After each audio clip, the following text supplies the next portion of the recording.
हाँ भाई, मेरे एसएससी के योद्धाओं, फिर एक बार आपके सामने लेके आ गया हूँ जीके के क्वेश्चंस। 14 अक्टूबर है आज का दिन और है शिफ्ट बहुत ही खतरनाक। इतनी खतरनाक है कि शायद सीजीएल में भी इतनी टफ शिफ्ट नहीं आई होगी। सबके लेवल निकलेंगे इस बार। दोस्तों, वीडियो लाने में मैं थोड़ा देर हो गया हूँ और इसके दो मुख्य कारण हैं। एक तो ये है कि बच्चों से क्वेश्चन निकालना बहुत ज़्यादा डिफ़िकल्ट हो जा रहा है डे बाय डे। लोग एनालिसिस की वीडियो देखते हैं लेकिन जब खुद का समय आता है तो क्वेश्चंस नहीं बताते हैं। ये सेल्फिश प्रवृत्ति है। दूसरा, पर्सनल लाइफ में भी बहुत सारे काम वगैरह चलते रहते हैं घर के, तो मैं उसलिए आज थोड़ा बिजी चल रहा था, इसलिए आप लोगों से सबसे क्षमा मांगता हूँ। दूसरा ये है कि क्वेश्चन जब तक हमारे पास 10 15 20 ना आ जाए तब तक आपके पास आने का और आपका समय खराब करने का कोई मतलब नहीं है। व्यूज़ के लिए हम लोग ये चैनल चला ही नहीं रहे हैं। केवल आपके लाइक्स और कमेंट्स जो हैं वो मुझे मोटिवेट करते हैं, वो चरस की तरह काम करते हैं, बिल्कुल नशा सा आ जाता है अच्छे कमेंट्स और लाइक्स देख के। ठीक है दोस्तों, अब आपका समय बिना खराब करे हुए, बहुत ज़्यादा डिफिकल्ट शिफ्ट है। पहला क्वेश्चन आपकी टीवी स्क्रीन पे ये रहा। देवियों और सज्जनों, straight from the heart an autobiography of. Straight from the heart किसकी बायोग्राफी है? ये है कपिल देव की। और इनको क्या कहा जाता है? हरियाणा हुरिकेन भी इनको कहा जाता है। ये कौन थे? 1983 के जो वर्ल्ड कप विनिंग टीम थी। कपिल देव ने जो लॉर्ड्स के मैदान पे वेस्ट इंडीज़ के उन काले सांडों को हरा के वर्ल्ड कप जीता था, ओहो रोमांचित करने वाला 1983 का समय। क्वेश्चन नंबर 2 आपकी टीवी स्क्रीन पे। State legislature is mentioned in which chapter of part 6 of Indian constitution. नीचता की पराकाष्ठा पे ये सवाल बनाया गया है एसएससी ने। क्वेश्चन का हिंदी में अर्थ समझिए कि जो स्टेट लेजिस्लेचर जो आपके होते हैं, राज्य विधानसभा, वो छठे पार्ट के छठे भाग के कौन से चैप्टर में मेंशन्ड है। चैप्टर तक पूछ डाला है तो है चैप्टर 3। मुझे खुद को भी गूगल चलाना पड़ा था, जबकि मेरी पॉलिटी बहुत अच्छी है, फिर भी ये चैप्टर 3 में मेंशन है। अगर कोई आर्टिकल पूछ ले स्टेट लेजिस्लेचर के कौन से हैं, तो आर्टिकल है 168 से लेके 212 तक। टोटल भारतीय संविधान में पूछ ले कितने पार्ट हैं, तो पार्ट है टोटल भारतीय संविधान में 25। और उन्हें कितने शेड्यूल्स में विभाजित किया गया है? 12 शेड्यूल्स में उनको विभाजित किया गया है दोस्तों। आइए दोस्तों अगले क्वेश्चन की तरफ चलते हैं। Which award was conferred to M S Subbulakshmi in 1974। भारतीय शास्त्रीय गायिका एम एस सुब्बलक्ष्मी को 1974 में किस अवार्ड से सम्मानित किया गया था?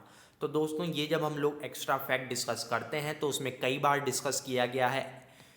रेमन मैग्सेसे अवार्ड जो है इन्हें 1974 में दिया गया था। अच्छा, ये तो विदेशी अवार्ड है, हमें इससे क्या मतलब? नहीं नहीं दोस्तों, ये जो है वो एशिया का नोबेल कहा जाता है। इस अवार्ड की बहुत ज़्यादा वैल्यू थी, फिर इसे अवार्ड को दे दिया गया अरविंद केजरीवाल जी को। तब से बहुत से लोगों ने कहा है कि बिकी हुई है गवर्नमेंट। पहली सिंगर जो थी वो भारत रत्न अवार्ड जीतने वाली पहली जो सिंगर थी वो ये एम एस सुब्बलक्ष्मी जी थी। 1998 में इन्हें भारत रत्न की उपाधि मिली थी। पद्म विभूषण जो है वो इन्हें 1954 में ही मिल गया था दोस्तों। ये इतनी पुरानी अदाकारा है। ठीक है, 1956 में इन्हें संगीत नाटक अकेडमी अवार्ड मिला था। 1975 में इन्हें पद्म विभूषण मिला था। और 1988 में इन्हें कालिदास अवार्ड मिला था। कालिदास अवार्ड कौन सी स्टेट गवर्नमेंट लॉन्च करती है? सीजीएल में भी पूछा जा चुका है। Madhya Pradesh government Kalidas award launch करती है। क्वेश्चन नंबर 4 की तरफ दोस्तों, इस बार जो है क्योंकि हम पहले से लेट हैं तो आपके लिए बहुत सारे चित्र मैं नहीं जोड़ पाया हूँ, आपकी ज़िंदगी को रंगीन नहीं कर पाया हूँ। उम्मीद है आपका रिजल्ट में आई हुई सफलता ही आपके जीवन को रंगीन करे। आइए दोस्तों अगले क्वेश्चन की तरफ चलते हैं। Neville Steven Joseph D'Souza is related to which sport. पहली बात तो नाम ही इतना बड़ा, जितना बड़ा नाम उतने बड़े इनके कारनामे इनके स्पोर्ट में। ये इंडियन फुटबॉलर थे और अपने टॉप स्ट्राइकर अपने ज़माने के माने जाते हैं। ठीक है, क्वेश्चन नंबर 5 की तरफ हम लोग चढ़ते हैं। According to census 2011 which state has highest urban population. जनगणना 2011 के अनुसार किस राज्य के पास सबसे ज़्यादा शहरीय जनसंख्या है?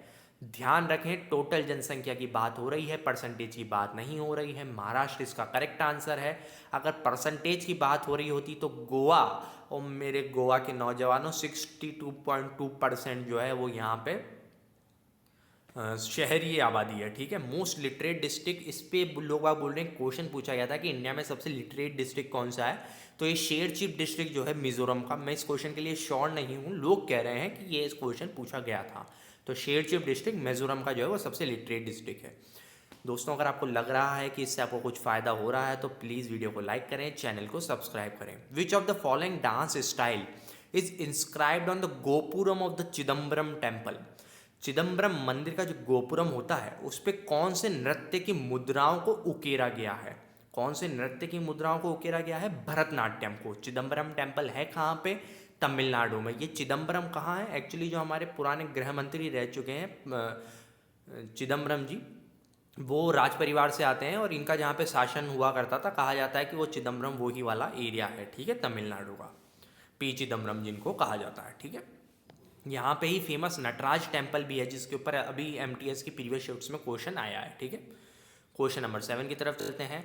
What is the height off stump in cricket? Cricket में गिल्लियों की ऊंचाई कितनी होती है? ठीक है, गिल्ली भी खेड़ दी तो 28 इंच जो है वो स्टंप की ऊंचाई होती है। और अगर सेंटीमीटर में बात करें तो 71.12 सेंटीमीटर, ठीक है, ये टोटल स्टंप की हाइट होती है।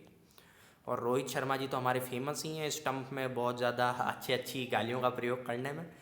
ऋषभ पंत भी जो है स्टंप माइक के आजकल कैप्टन बने हुए हैं।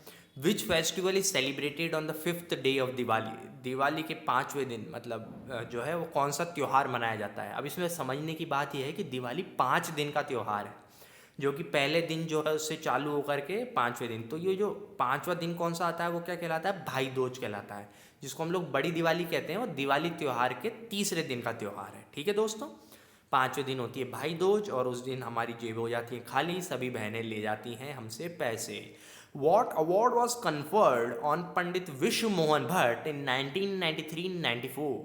पंडित विश्व मोहन भट्ट जी को 1993-94 में कौन से सम्मान से सम्मानित किया गया था? मैंने विश्व मोहन भट्ट जी को अपने स्कूल में सुना है, मोहन वीणा के ये आविष्कार करने वाले हैं और इतना ज़बरदस्त बजाते हैं। इनको ये जो है ग्रैमी अवार्ड इन्होंने जीता है।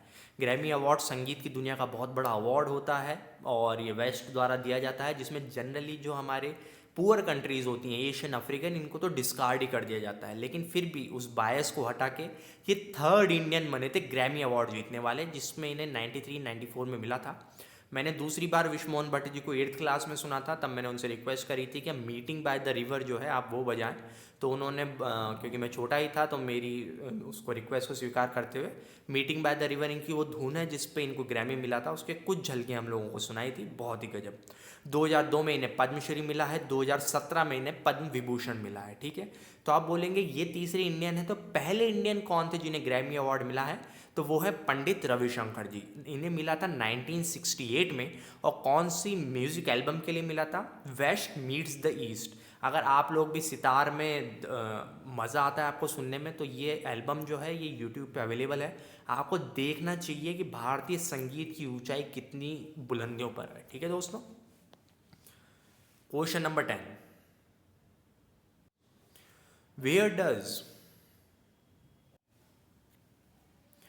Where does monsoon arrives after 15th June? 15 जून के बाद भारत में सबसे पहले मानसून की शुरुआत कहाँ पे होती है? तो कहाँ पे होती है? अगर मेनलैंड मतलब मुख्य भारतीय भूभाग की बात करें तो केरला में होती है, वरना हमारे जो आइलैंड्स हैं वहाँ पे पहले ही बरस जाता है। लेकिन 15 जून के बाद जो केरल है वहाँ पे हमारे यहाँ मानसून की शुरुआत मानी जाती है। दोस्तों अगर आपको लग रहा है कि आपको कुछ फ़ायदा हो रहा है तो प्लीज़ वीडियो को लाइक करें, चैनल को सब्सक्राइब करें और शेयर करें। Question number 11। Harike barrage is formed at the Confluence of which river? किन नदियों के संगम पर हरिके बैराज का निर्माण किया गया है? तो वो नदियां हैं पंजनाद में से 2, सतलुज और व्यास, ठीक है। उसके बाद इंदिरा गांधी कैनाल जो है वो भी यहीं से चालू होती है, यही एमटीएस में पूछा गया था, तब भी हमने डिस्कस कराया था। जिन्होंने उस समय एक्स्ट्रा फैक्ट पे ध्यान दिया था उनका एक क्वेश्चन गलत होने के कोई चांस नहीं है। अगर कोई पूछे हीराकुंड डैम किस नदी पे है, तो वो है महानदी रिवर पे। और कौन से स्टेट में अगर पूछ लिया जाए हीराकुंड, तो वो है उड़ीसा में। ये कहानियाँ हमें याद रखनी है। Who joins the self help group? बड़ा ही अजीब सा बदतमीज सवाल है, पूरी लैंग्वेज इसकी पता नहीं चली है, लेकिन सेल्फ हेल्प ग्रुप के ऊपर कुछ क्वेश्चन था उसकी ज्वाइनिंग से रिलेटेड। तो आप एडल्ट होने चाहिए हो, कुछ बैंक अकाउंट होना चाहिए, इस तरीके की है, लेकिन ये ऑप्शन बेस्ड ज़्यादा है, तो इस पर ज़्यादा हम लोग समय खराब नहीं करेंगे। क्वेश्चन नंबर 13 है पार्टीशन ऑफ भारत। भारत के विभाजन से कितने राज्यों की मतलब देशों की जन्म हुआ था? तो हमारा गंदा बच्चा पाकिस्तान तो है ही सही, बांग्लादेश भी हमारा ही है। अखंड भारत की बात करें तो अफगानिस्तान, नेपाल, भूटान को भी अपन लोग अपने में ही लपेटते रहते हैं। और अगर मेडिवल इंडिया की बात करें तो समुद्रगुप्त जी ने तो म्यांमार और श्रीलंका पे भी शासन किया है। बड़ा अजीब सा सवाल है, कितने डिजिट दिए गए थे वो सब हमें वहाँ पे देखना है ऑप्शन में रिलेटेड। क्वेश्चन नंबर 14 की तरफ हम लोग दौड़ेंगे। Who was awarded Padma Shri in 2021 from the fields of art. कला के क्षेत्र से किसे पद्मश्री मिला गया था 2021 में? तो किसे मिला था? मंजमा जोगती को। ठीक है, ये इनके बारे में क्या खास बात है? पहली बात तो ये है, ये ट्रांसजेंडर है, मतलब जो थर्ड जेंडर होता है ये उससे बिलोंग करती हैं। कौन से नृत्य की नृत्यांगना है? ये है जोगती डांसर। ठीक है, तो फिर ये पद्म श्री मिलने वाली हमारी पहली ट्रांसजेंडर नहीं है। पहली ट्रांसजेंडर जिन्हें पद्मश्री मिला था वो थी नर्तकी नटराज। ठीक है, इन्हें 2019 में मोदी सरकार के हाथों से पद्मश्री से सम्मानित किया गया था। क्वेश्चन नंबर 15 की तरफ चलेंगे। Census is a subject of union list under which article. मतलब जनगणना का अधिकार केंद्र को किस आर्टिकल या अनुच्छेद के द्वारा मिलता है? तो आर्टिकल 246 जो है वो केंद्र को अधिकार देता है कि आप जनगणना कराइए। What do we get by dividing population by area. किसी भी स्टेट या फिर एरिया की पॉपुलेशन को उसके टोटल एरिया से अगर हम लोग डिवाइड कर दें तो हमें क्या मिलेगा? पॉपुलेशन डेंसिटी या फिर जन घनत्व। ठीक है दोस्तों, क्वेश्चन नंबर 17 की तरफ चलेंगे। Who initiated the control of common market during Delhi सल्तनत।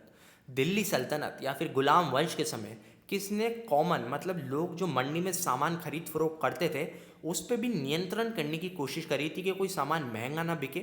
और बहुत ही अच्छे इंटेंशन थे प्रेजेंट सरकार से ज़्यादा अच्छे कि लोगों को महंगाई ज़्यादा ना झेलनी पड़े। तो अलाउद्दीन खिलजी जो है उन्होंने ये प्रयास करे थे और उन्होंने एक पोस्ट क्रिएट करी थी शाहानाए मंडी करके, जिसका काम ही ये था कि आप मंडी के ऊपर जो शाणे बन के कौवे गिद्ध ट्रेडर घूम रहे हैं उनको सल्टाइए। Question number 18। Which state started Swanirbhar Nari Yojana. किस राज्य ने स्वनिर्भर नारी योजना की शुरुआत करी है? तो वो राज्य है हेमंत बिस्व शर्मा द्वारा संचालित हमारा आसाम। और ये किसके लिए है? ये जो है स्टेट मतलब आसाम के ही जो नेटिव बुनकर हैं या जो हैंडीक्राफ्ट से रिलेटेड है उनके लिए जो है ये योजना लाई गई है। इनकरेक्ट स्टेटमेंट पूछा था इवापोरेशन से रिलेटेड यानी वाष्पीकरण से रिलेटेड। तो क्योंकि ये ऑप्शन बेस्ड है, लंबे लंबे ऑप्शंस दिए गए थे, वो यहाँ पे नहीं लिखे जा सकते, हमें पता भी नहीं है, लेकिन टॉपिक ब्रॉडली आपको बता दिया है कि एवापोरेशन से रिलेटेड क्वेश्चन था। क्वेश्चन नंबर 20 की तरफ चलते हैं। In which zone earthquake do not occur. टकाटक डायग्राम लगाने वाला था लेकिन अभी समय की कमी है। डायरेक्ट आंसर की तरफ चलेंगे। जो शेडो जोन होता है अर्थ का, जो 105 से लेके 135 डिग्री के बीच का रहता है, वहाँ पे कभी भी अर्थक्वेक नहीं आती। अच्छा, तो हम वहाँ पे जाके बस जाएं क्या? जी बिल्कुल, अगर आप में आर्थिक सामर्थ्य है तो तुरंत बस जाइए। Question number 21। 86वां संविधान संशोधन से रिलेटेड एक सवाल आया था, तो उसमें पूछा गया था ये बेसिकली किससे रिलेटेड है? 86 कॉन्स्टिट्यूशनल अमेंडमेंट एक्ट। लेकिन मैंने इसकी पूरी कुंडली खोल दी है, तो आइए एक एक ग्रहों से इसके आपके परिचय कराते हैं। पहली बात तो ये कि ये कौन से वर्ष में लाया गया था? 2002 में जो है इसकी महादशा चली थी। 11वां फंडामेंटल ड्यूटी से ऐड किया गया था। कौन से अनुच्छेद में? तो अनुच्छेद था 51A। भाग कौन सा था? भाग था 4A। और ये किससे रिलेटेड है ये फंडामेंटल ड्यूटी? ये है शिक्षा के क्षेत्र से रिलेटेड। ठीक है, तो ये पूरा कुंडली विश्लेषण मैंने आपके सामने कर दिया था।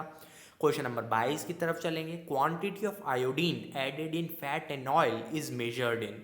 बड़ा ही अजीब सा साइंस का बदतमीज सवाल आया है कि तेल और घी में जो आयोडीन की मात्रा है वो कैसे मापी जाती है। अच्छा, अभी तक तो नमक में ही हम लोग आयोडीन खाते हैं जी। नेचुरली अकुरिंग आयोडीन भी होता है। नमक में आप जो आयोडीन खाते हैं वो फोर्टिफाइड यानी बढ़ाई हुई मात्रा में होता है। ठीक है, तो आयोडीन 4 करके कोई मेथड या कुछ टेस्ट होता है ऐसा बताया गया है कि ऑप्शन में भी था, तो ये ही हमारा करेक्ट आंसर हो जाएगा। क्वेश्चन नंबर 23 की तरफ चलेंगे दोस्तों, लेकिन अगर आपको लगता है कि हम लोग अच्छा काम कर रहे हैं तो वीडियो को लाइक ज़रूर करें। Who was Seleucus Nicator. Seleucus Nicator कौन था?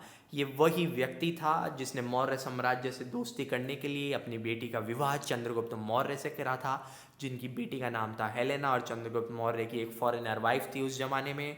लोगों की आज फॉरेनर गर्लफ्रेंड भी नहीं बन पा रही है। खैर, अपनी अपनी योग्यता है, वो महान सम्राट थे। Question number 24। What is measured by basadi in Jain. जो जैन धर्म है उसमें बसदी का अर्थ क्या होता है? तो जो टेम्पल्स होते हैं जिसमें जो स्कॉलर्स हैं, जैन स्कॉलर्स जो हैं, उनके रहने की भी अगर व्यवस्था हो तो उसे बसदी कहा जाता है। ठीक है, यही टर्म बुद्धिज्म में क्या कहा जाता है? चैत्य और विहार वगैरह जो हैं वो टर्म वहाँ पे यूज़ होते हैं। क्वेश्चन नंबर 25 जो है, सारे क्वेश्चन 25 के 25 लेके आया हूँ आपके सामने दोस्तों। Permanent settlement was first started in which state? Permanent settlement किस राज्य में सबसे पहले लाया गया था? कई लोग बोल रहे हैं किस लॉर्ड या फिर वायसरॉय के सामने लाया गया था। तो बंगाल, बिहार, उड़ीसा में एक साथ इसको इंट्रोड्यूस किया गया था, क्योंकि उस समय बंगाल प्रेसिडेंसी कहलाती थी। ईयर था 1793। और कौन सा वायसरॉय था? वायसरॉय थे लॉर्ड कॉर्नवालिस। कॉर्नवालिस अकेले ऐसे वायसरॉय हैं जिनका मकबरा भारत में स्थित है, बाकी सब फॉरेन में जाके मरे, भारतीयों को उन्होंने यहीं पे मारा। ठीक है दोस्तों, तो इस सेकंड शिफ्ट की पूरी कुंडली मैंने आपके सामने खोल के रख दी है। अब आपको क्या करना है वो आपको पता ही है। वीडियो को लाइक, चैनल को सब्सक्राइब।